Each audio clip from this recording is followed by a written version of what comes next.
Blog Talk Radio. Hello, world. Welcome once again to Tuesday Talk with Key West Lou. I am your host, Louis Patrone. This has been one hell of a week. That's the only way it can be put.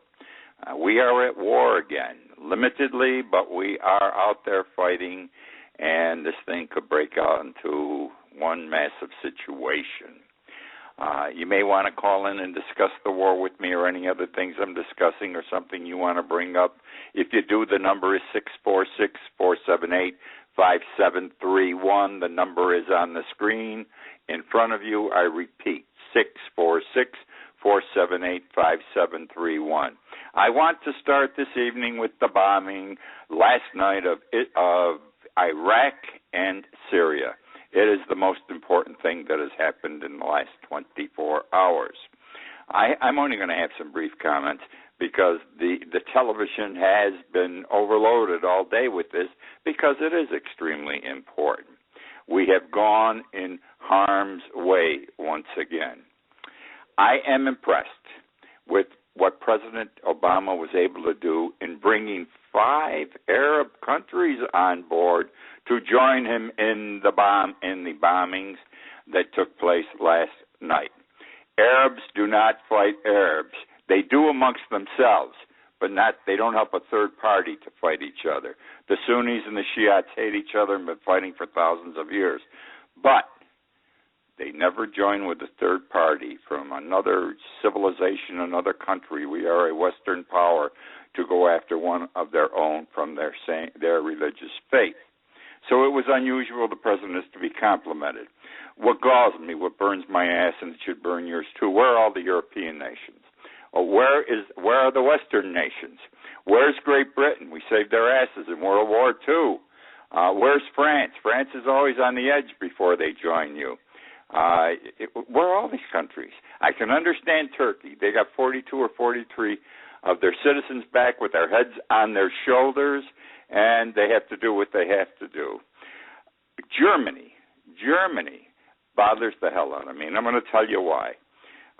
Germany took the position this week that they will have absolutely nothing to do with anything about Iraq or Syria or assisting us in any way, whether on the air, no troops on the ground, in no way at all. And why?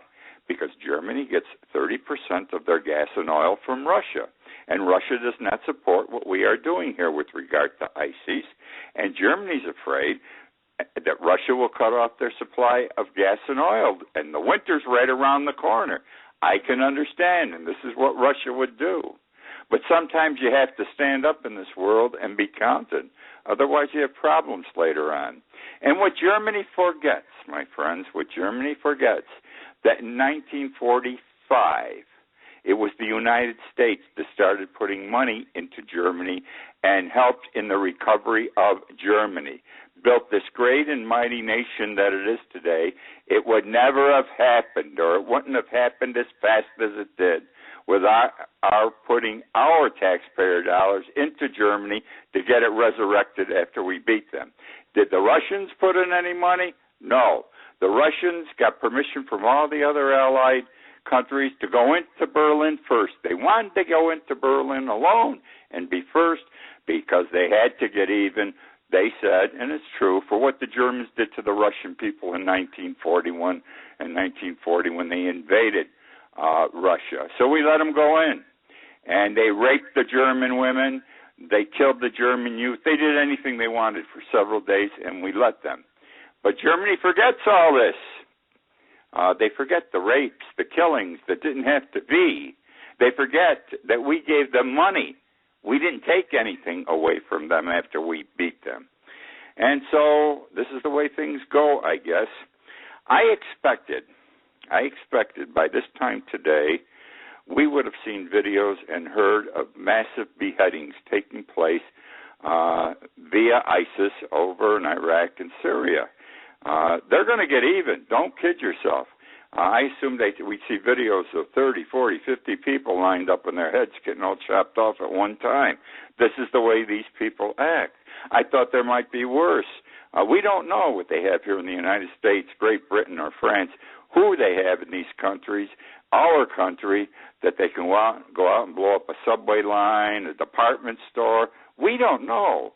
And it's going to happen because this is a war involving terrorists. And they're going to do something like this. I'm surprised and shocked it has not happened yet.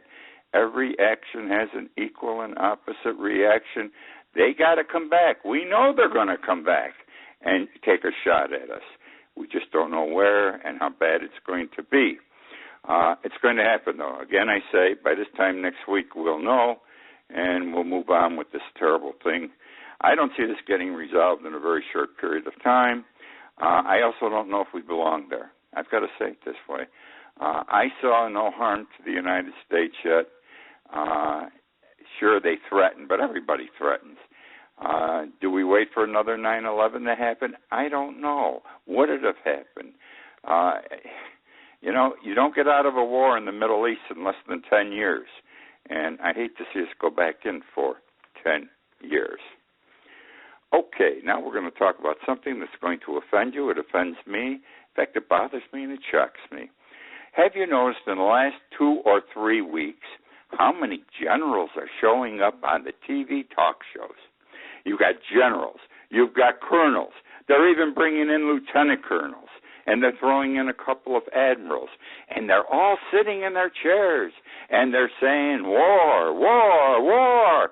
We've got to go to war. We've got to stop ISIS over there before they come over here.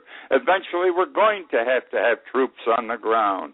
And they're promoting war. And you listen to them and you say, gee, these guys are experts. They're retired, but they're generals. They know what they're talking about. This was their life career. And it bothers me because I started looking into this a little bit. Most, if not all, of the generals, as I described them, they're no longer generals, but they are on the payrolls or the board of directors of the military contractors who will supply the ammunition, the ordnance, the guns, the tanks, the uniforms, to fight another war. Since the war in Iraq came down to what it has, which is supposedly nothing, up until the last few months, these people, the military contractors, dropped dramatically in the money they were making every year because they only make money off war. If they can, this is the group that Eisenhower said, beware of the military-industrial complex. Well, they've been hurting. They ain't hurting anymore, and these generals are on their payroll. They work for them. They've got real jobs there, or they're on the board of directors and are getting six-figure director fees every year, or most people aren't aware of this. Military contractors in the last 4 or 5 years have established several very large think tanks, and they put these generals into these think tanks. So when they come to the TV show, they're coming from a think tank that you think, oh my God, these guys are real smart. Not only were they generals, they're working in a think tank now, and they're grabbing around $250,000 salary there.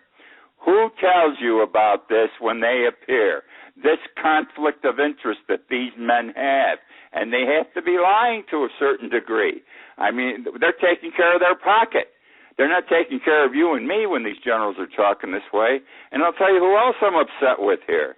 I'm upset with the television people, the media, the people who put on these shows. I'm upset with the TV corporations themselves, the media in general, because there seems to be, and I've complained about this for the last 2 or 3 years on this show and my television show. I have written about it. I think that the media, the corporations that own them, are controlling the news we hear and see. And the decision was made. We'll put these guys on, but we're not going to say where they really come from, how they get paid, because they want to sell us this bill of goods, that we've got to support this, because they're going to come and get us, these people. They're going to come and get us here. You've heard these commentators, these former generals. And I think it's wrong. I think it's wrong for the corporations that own the media. I think it's wrong for the generals. There's supposed to be transparency. Whatever happened to the great investigative reporters that started way back with Watergate? I mean, these fellas are supposed to dig and investigate. They get all kinds of protections in the courtroom, and yet they're covering somebody's asses here. Not right. Now, I want to talk to you about Al-Qaeda. There still is an Al-Qaeda. We have ISIS now. ISIS is a new kid on the block. They've been around since 2010, only you and I did not start hearing about them until about 3 months ago. It's like they came out of nowhere. A lot of former members of Al-Qaeda are in ISIS, and there are new people who were never with Al-Qaeda that are in ISIS. They are separate and distinct from Al-Qaeda. Al-Qaeda, ever since Osama bin Laden was killed, has gone down the tubes. All right?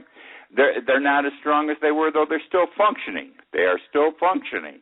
And if you would believe the president today, we did bomb some places in Syria because there was another group whose name I cannot recall. We never heard about it till today. There was Al-Qaeda that was supposedly was going to attack us here. Fine. I accept that as truth. What I'm talking about, though, here is they're coming back, Al-Qaeda. They fear ISIS. ISIS and Al-Qaeda dislike each other. Arabs can never get along. They dislike each other, and Al-Qaeda wants to come back because they know if they don't beat ISIS themselves, ISIS is going to overtake all of the Middle East, and Al-Qaeda is going to be sitting out on the sidelines looking in. So, you're going to love this. About 2 weeks ago, a former Al-Qaeda leader, close to Osama bin Laden, started a Al-Qaeda group, a new Al-Qaeda group, all right? And he brought some people in with him, and he had a lot of young people coming to help him, and he knew he had to do something rapidly, because if you look at ISIS, everything they do swiftly and successfully. So 10 days after forming the new Al-Qaeda, which, by the way, they call the Indian Al-Qaeda, don't think it means India. That's this thing's screwy. It's the India subcontinent Al-Qaeda, and that means there is they call it the subcontinent when you take together parts of India and 2 other countries whose name escaped me for the moment. I'm sorry. And that's called the subcontinent, so it's really the Indian subcontinent, but they call it the Indian Al-Qaeda. Okay. So the new leader brings his guys together, and he says, we got to do something dramatic. And they decide this only 10 days after they got in business again. They decide that they're going to blow up or take control of the United States carrier George Washington. Now, our carrier George Washington is sitting over in the harbor of Karachi, Pakistan. And they say, we're going to go. We're either going to take control of the ship or we're going to blow it up. Well, they made a mistake. They're only in business 10 days. They had to get together, plan this, etc. Instead of going on the carrier, they went on a Pakistani frigate. Now, a carrier is several blocks high, several blocks long. A frigate looks like an expanded Corvette. It's long, low, and sleek. They thought the frigate was the carrier. This, in my opinion, is the game. I'm laughing. They couldn't shoot straight. They went on, these 10 guys went on. They had papers and uniforms. They looked like they were for real. And one of the sailors, one of the gunmen on the frigate, thought something was amiss. They broke out into battle. 3 were killed, 7 were captured, and they look like asses now, first-class asses. They look like asses to ISIS and the rest of the world because they went on the wrong ship. They're the gang that couldn't shoot straight. So now they come out with this story. This is what Al-Qaeda says. We didn't intend to capture the carrier George Washington, which was also in the harbor. What we intended to do was take the Pakistani frigate, take control of it, and then go out into the waters and shoot and put big holes in the carrier so it would sink. Well, that story doesn't fly because, as it turns out, the frigate, the Pakistani frigate, has been sitting at that same dock since 2011. for 3 years. It hasn't moved. It hasn't been operated. The motors aren't being turned over. The ship wasn't even turned on, whatever way you turn it on, so you can move away from the deck or the dock. It needed time also to warm up. There was no ammunition, no ordnance on the boat at all. Now, and they want the world now to believe that they were going to take that over and they had the skill to shoot whatever the guns were in the boat if everything was as it should have been. So the world looks at them. They become the laughing stock of the terror world, and they just didn't look good. They screwed up, and I call them the gang who couldn't shoot straight. Now, let me tell you something. They're going to come back in the next couple of weeks again with something, and they'll succeed this time because they're not going to look like asses again. Okay, moving. I wrote an article on this, by the way. It will be published tomorrow in Conk Life, the local newspaper I write a column for once a week. I call it the Al-Qaeda gang who could not shoot straight. It hits the stands tomorrow night. I want to talk about Egypt. Isn't it amazing? The Middle East is in everything today. The Middle East is everything today. Egypt. Egypt had it good under Mubarak. They didn't think they did. They did. Mubarak was our friend for 30 years. We turned our backs on him, though. Obama and Hillary Clinton said, no, we got to support democracy. This man was our friend. He even made friends with Israel. Why? Because of us. He became Israel's friend, which gave Israel a protection over there. We also gave Egypt for many years and still give them $4 billion a year. Up front, every year they get the check on the same day. $4 billion. And, excuse me, what does Egypt do now? It's like spitting in the wind, I think. What happened is this. There are many Egyptian diplomats, consulates. They have an Egyptian consulate in New York. They may have an embassy. This is all in New York City. And they have many, many people working for the consulates. And these people drive around. They have cars or they have limousines. And what happens is they don't pay their parking fines. They will go out. And if New York's a busy place, and wherever they go is busy. Think of the UN, for example. And they'll pull up, and if there's a row of cars parked against the curb, they'll just double park. They don't care. Lock the car and walk away. If there are already cars double parked, they'll triple park and lock the door and walk away. They are diplomats, they feel, and they have diplomatic immunity.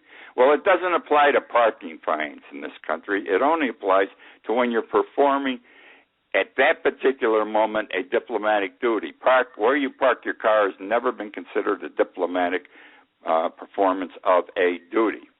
At the present time, the country that we give $4 billion a year to owes the city of New York $1,970,580 for parking fines in the last few years, probably since Mubarak has been out of office some 4 years. Almost $2 million they owe for parking fines, and these guys haven't got 1 or 2 or 3 tickets. We get arrested. Some people in the United States will get arrested if they got an overdue parking ticket. These guys got thousands of them, obviously. No one bothers them. A disgrace. I do, as I indicated earlier, I write a column every week for Conk Life. Tomorrow the paper comes out with the article on the Al-Qaeda gang who could not shoot straight. I have to get my articles in a week ahead of time, so I am sending out tomorrow for next Wednesday's edition my new article, and I call it Bank Robbers. Bank Robbers. And very briefly, let me tell you what Bank Robbers is about, because I love it and you will love it. There was a time when people were bank robbers. I'm talking about Jesse James, Butch Cassidy and the Sundance Kid, Ma Barker, John Dillinger, and Willie Sutton. They were bank robbers of yesterday. The bank robbers of yesterday, they were people. People robbed banks. Listen to what I said. People robbed banks. Today, banks rob people. Hear me again.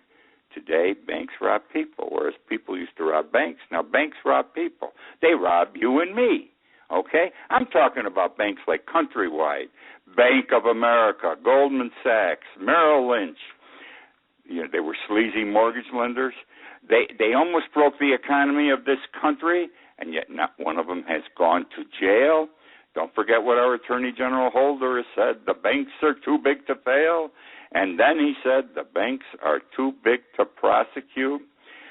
Bank of America recently paid $16.6 billion in a civil settlement so their hierarchy, their CEOs and big shot bankers would not be arrested. And a prominent national reporter described the $16.6 billion under the title of crime and punishment. They committed crimes the way they treated the banking industry and people, and yet their punishment was only paying a fine which they could easily afford. They are white-collar bank robbers, and they're being let off the hook. They are crooks internationally and nationally. They also conspire. They conspire. The banks get together as to how they're going to pull their shenanigans to keep money away from the 99%, keep it for themselves, the 1%, and make more money. Whatever happened to antitrust laws in this country? Banks are not supposed to sit down together and decide how they're going to screw their customers, and yet they get away with it because the banks are too big to prosecute.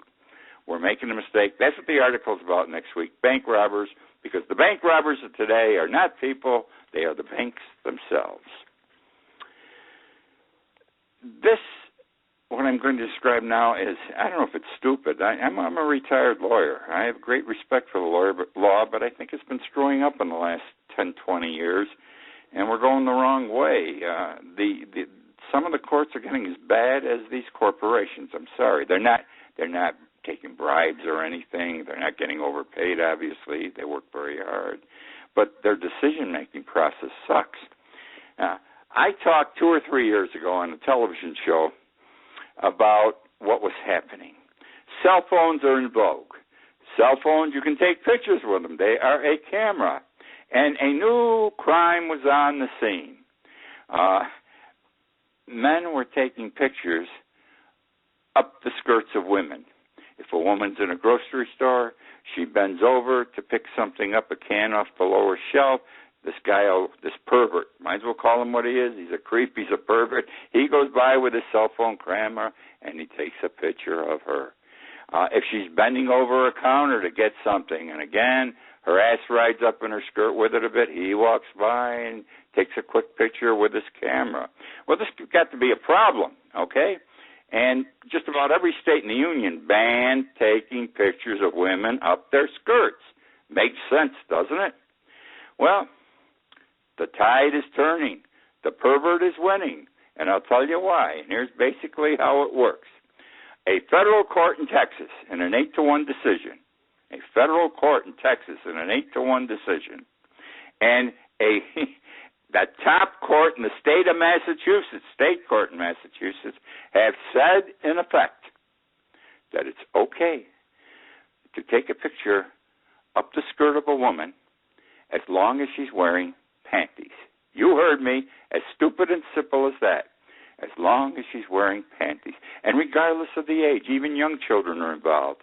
Because if the privates are covered, nothing is being seen. There's a First Amendment right of expression that the pervert has. He likes to take pictures up the skirts of women. We have to protect that right. That's what these decisions say. We have to protect that right. So if she's wearing panties, we can't see anything. And if we don't see anything, her right, the woman's right to privacy, has not been invaded.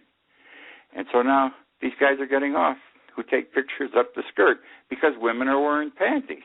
The Massachusetts case was one I talked about 2 or 3 years ago. These cases take forever to reach the highest court. What happened in Massachusetts happened in 2010. This fellow sitting on a subway in the Boston area. This woman sitting across from him. For some reason, she's got her legs open. And this guy right in front of her and in front of everyone else is taking pictures of what is between her legs. You know why he got off? She was wearing panties, as it turned out. And her right to privacy wasn't invaded. And he had a First Amendment right to take pictures of anything he wanted because that made him feel good. All right. Well, let's go to some of this militarization stuff that's been going on in this country that we all know we don't like. If anyone likes it, they're nuts. Because policemen are supposed to be policemen and not soldiers. It's very simple. And soldiers should not be policemen. The Pentagon has been recently announced. The Pentagon has given grenade launchers to 100 college campus police departments. 100 colleges, their campus police now have grenade launchers. Now, who are they going to use them on? They're going to use them on the kids. You know, college kids, they get upset. They demonstrate. They yell and scream. Now, you're going to go after them with grenade launchers? You're going to kill a couple of them or maim them? What's this country coming to? This is going to be another Kent State. Think back 30 years ago when on the campus of Kent State some children got killed. Some college kids got killed. They're not children, they're young adults. But they got killed because the police got out of control and started shooting into the crowd. And the police were wrong in that instance, the way it all came about. Now we've got 100 campus police departments with grenade launchers. If you got them, you're going to use them. We know it and you know it. And I don't like it, and I assume you don't like it either. This is not good business. Now we come to a SWAT team. We've always had SWAT teams, the super-duper police officers who can shoot a rifle with such accuracy, they can put out a guy's eye from, 300 yards, 500 yards? And they come to generally where somebody's a killer or he's got somebody he should not have kidnapped, and they line up on the buildings, under the cars, anywhere they can, waiting to get a shot at this guy. And once they can get a shot at him, they kill him. Boom. That's what SWAT teams are for. Let me tell you what a SWAT, and we have more SWAT teams in this country now. A tremendous number because they got the better uniforms. They got all this gear they wear around their body and on their head so they can't get shot themselves.